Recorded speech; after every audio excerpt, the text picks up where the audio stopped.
त्यावेळेला लोकांनी कसं एक सर्पमित्र म्हणून ऍप्लिकेशन आहे.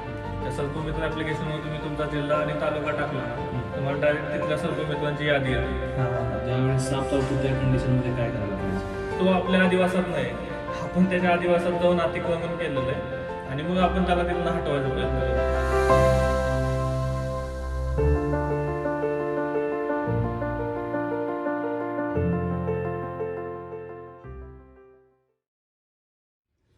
म्हणजे सापात कसे आले तुम्ही?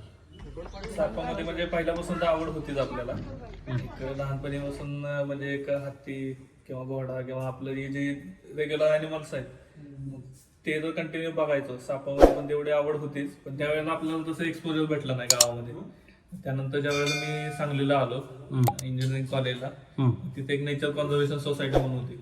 मग मी काय करायचो, कॉलेज टाइम मधून थोडासा टाइम काढून त्यांना फोन करायचो, बाबा कुठला तुमच्याकडे कुठला साप आहे का, किंवा मला बघायचंय, ट्रेनिंग घ्यायचंय. मग त्यांनी मला पहिल्यांदा थोडं PDF वगैरे दिल्या, त्याची माहिती वगैरे घेतली मी. आणि मग त्यानंतर त्यांच्याकडे जायचो, त्यांच्याबरोबर रेस्क्यू कॉल करायचो. जे येतील ते साप पकडून मग त्यांच्याबरोबर त्याच्या रिलीजला वगैरे पण जायचो ना. त्यामुळे त्यातनं जे शिकत गेलो, हळूहळू बाकीची पण माहिती व्हायला लागली. कुठल्या सापाचं बिहेवियर कसं, तो कसा पकडला पाहिजे, सेफ्टी इक्विपमेंट कुठल्या, त्यानंतर फॉरेस्टचे लॉ कुठले, ह्या गोष्टी म्हणजे समजत गेल्या. आणि त्यानंतर मग पुढं मग स्वतः पण पकडायला लागलो. आणि मग कॉलेजमध्ये वगैरे आमच्याकडे कंटिन्यू कॉल असायचे, ते असायचे. त्यानंतर शरद आपटे सरांकडनं बर्ड्स बद्दल शिकलो, मग बर्ड वॉचिंग सुरू झालं. त्यानंतर मग वेगवेगळे NGO येत गेले. आता पुण्यात आहे, मग पुण्यातल्या 2-3 NGOशी कॉन्टॅक्टमध्ये, मग त्यांच्याबरोबर काम करायचं. म्हणजे हे कंटिन्यू पुढं चालतच राहतं. आणि नंतर मग आधीमध्ये सॅटर्डे संडे वगैरे जे साप आपल्या इथं सिटीमध्ये भेटत नाहीत, त्यासाठी माथेरान किंवा लोणावळा किंवा कोकणात जर तुम्ही आंबोली म्हणला तर मग अशा ट्रिप्स वगैरे अरेंज करतो आम्ही. आधी आता बरेचदा कसं होतं, तुमचं शिफ्ट मध्ये टाइम आहे, 3 शिफ्ट तर तुम्ही काम करता. कसं मॅनेज करता एखादा कॉल वगैरे आला तर? कसं असतं, आमची इथं बऱ्यापैकी 2-3 NGO आहेत, त्यामुळे आमची एक टीमच आहे पूर्ण. आणि त्यामुळं आमच्यात कोऑर्डिनेशन राहतं की बाबा मला जर एखादा रेस्क्यू कॉल आला आणि मी जर तो अटेंड करू शकत नसेल तर मी तो कॉल दुसऱ्याला फॉरवर्ड करतो, आणि जर तो कामात असेल तर तो मला फॉरवर्ड करतो. त्यामुळे जे एकदम फ्री असतील, रूमवर असतील, ते जाऊन पकडून जातात. आता परवा दिवशी एक दिला होता कॉल, तो थोडासा बाहेर होता, आउट ऑफ पुणे. मग मी गेलो त्यावेळी रात्री 11 वाजता मी तो कॉल केला आणि तो रिलीज करून आलो जमून. बरेचदा कसं होतं, लोकांना माहित नसतं की आता माझी तुमची ओळख आहे, किंवा तुम्हाला जे ओळखतात त्यांना माहिती आहे तुम्ही साप रेस्क्यूअर आहात, किंवा आपल्याला कॉन्टॅक्ट आहे कोणाचं. जर माझ्या कॉन्टॅक्टमध्ये नाहीये किंवा मला माहित नाही कोण साप रेस्क्यूअर आहे किंवा स्नेक रेस्क्यूअर आहे ओळखीचा, त्या कंडिशन मध्ये काय करायला पाहिजे लोकांनी? त्यावेळेला लोकांनी कसं एक सर्पमित्र म्हणून ऍप्लिकेशन आहे, त्या सर्पमित्र ऍप्लिकेशनवर तुम्ही तुमचा जिल्हा आणि तालुका टाकला ना, तुम्हाला डायरेक्ट तिथल्या सर्पमित्रांची यादी येते. त्यातल्या कुठल्या पण नंबरला जर तुम्ही कॉन्टॅक्ट केला तर तो अवेलेबल असेल तर तो येऊन जाईल. नाहीतर मग आधीपासूनच थोडंसं आपल्याला अवेअरनेस ठेवला पाहिजे की आपल्या एरियामध्ये कोण कोण सर्पमित्र म्हणून करताय किंवा कोण आहे.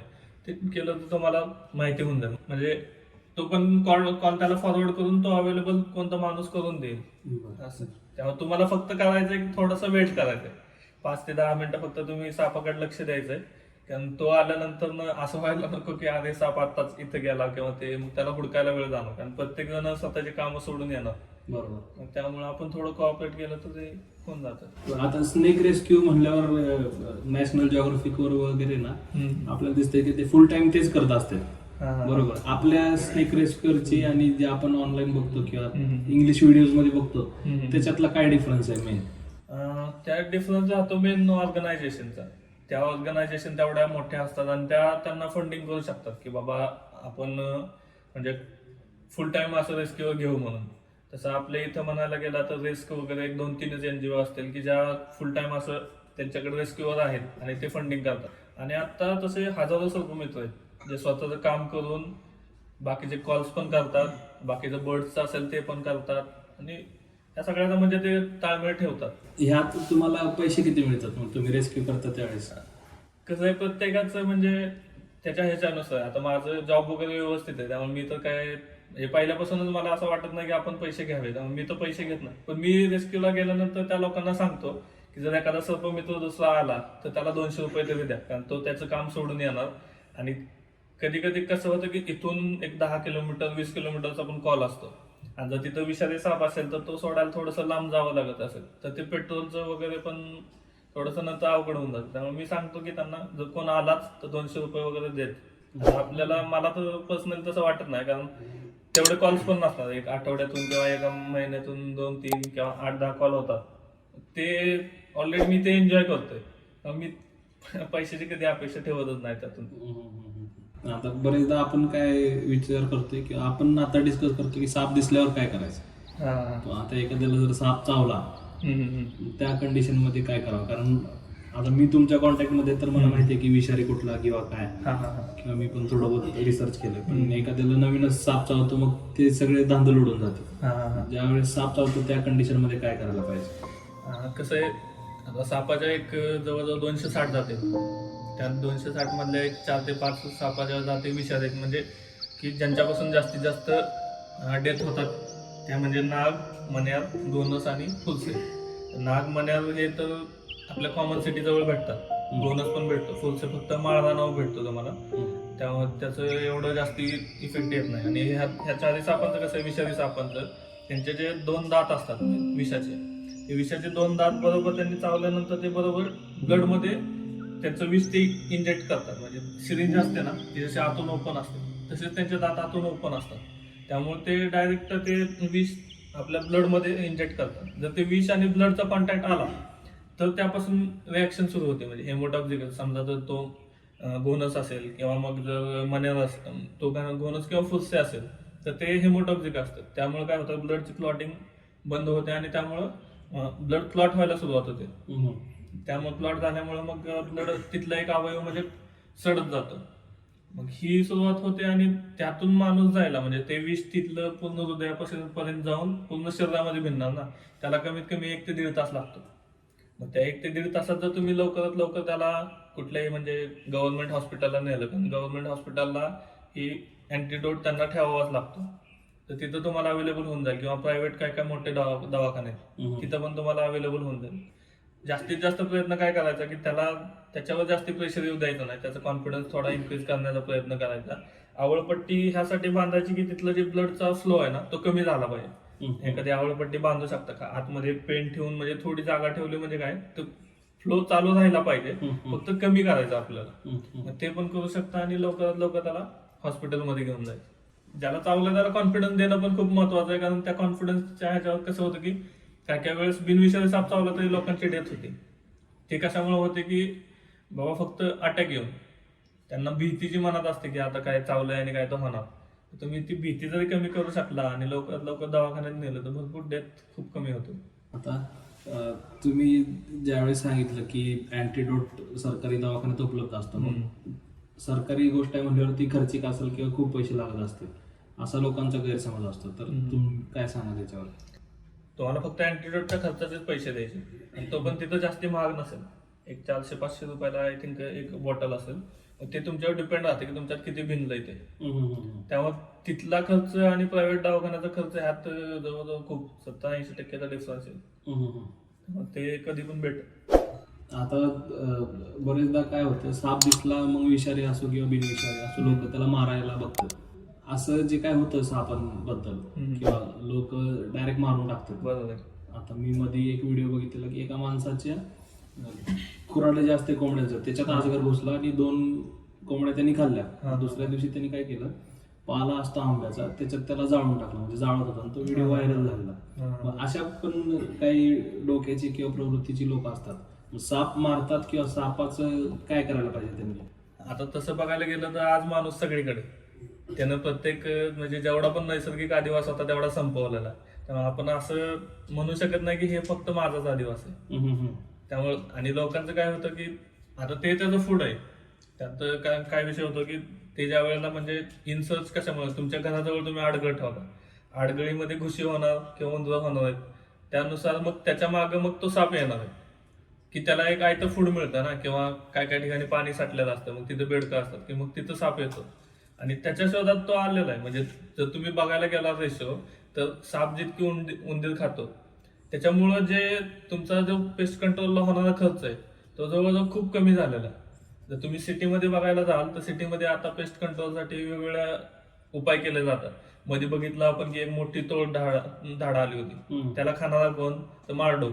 आता मारडोकच लोकांनी संपवलेलं आहे, मग पक्षी तुम्ही संपवताय, साप संपवताय, तर नंतर एक अशी कंडिशन येणार आहे की जर बीज जर संपल्या, म्हणजे मधुमाशा जर संपल्या ना, तर माणूस जास्तीत जास्त काय तर 4 का 5 वर्ष का 10 वर्ष इतकाच जगेल, कारण ते परागीभवन आहे ना, तेच होणार नाही। म्हणजे एक बी जर एवढी महत्वाची असेल, तर मग ही साप वगैरे ही तर एक म्हणजे एक जैवविविधतेचा भाग आहे। त्या दृष्टीनं आपण ते विचार केला पाहिजे की आपण तो आपल्या आदिवासात नाही, आपण त्याच्या आदिवासात जाऊन अतिक्रमण केलेलं आहे आणि मग आपण त्याला तिथनं हटवायचा प्रयत्न करतो।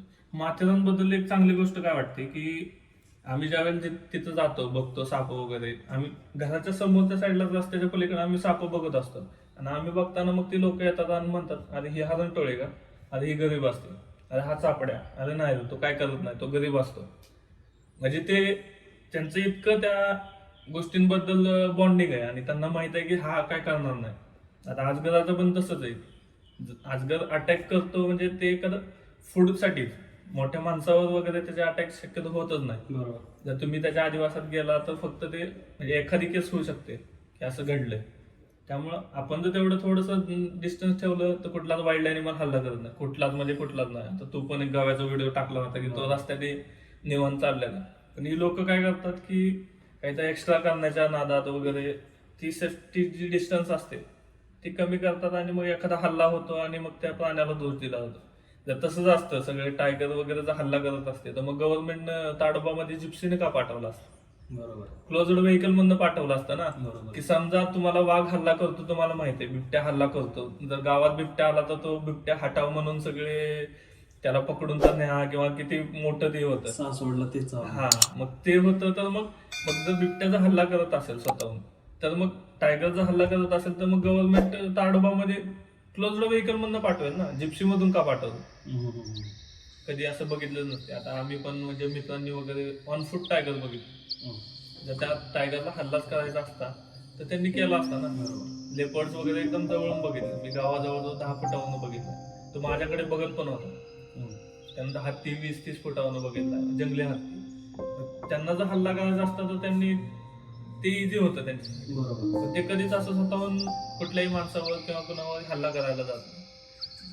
ह्या गोष्टीचं तुम्ही नॉलेज म्हणजे घेतलं पाहिजे की बाबा हे आहेत वाईल्ड अॅनिमल आणि हे सगळ्यांचाच आदिवास आहे। असं नाही की फक्त माणसाने हे फक्त माझं घर आहे आणि इथला साप उचल आणि दुसरीकडे कुठं पण नेऊन सोड, ही माणसाने ती आधी सोडली पाहिजे। म्हणजे को एक्झिस्टन्स म्हणतो, त्यासाठी माणसाने तयार झाला पाहिजे, बरोबर। आपल्या जवळ जेवढे पण प्राणी आहेत ते म्हणजे जोपर्यंत तुम्ही त्याच्याबद्दल नॉलेज घेत नाही तोपर्यंत तुमच्या मनातली भीती जाणार नाही, आणि तशा माणसांसोबत कनेक्ट होत राहा, नॉलेज घ्या, आणि त्यातून मेनली आपलाच फायदा आहे पुढे जाऊन, बरोबर। कारण माणूस जगायचा असेल तर हे सगळे जगले पाहिजेत।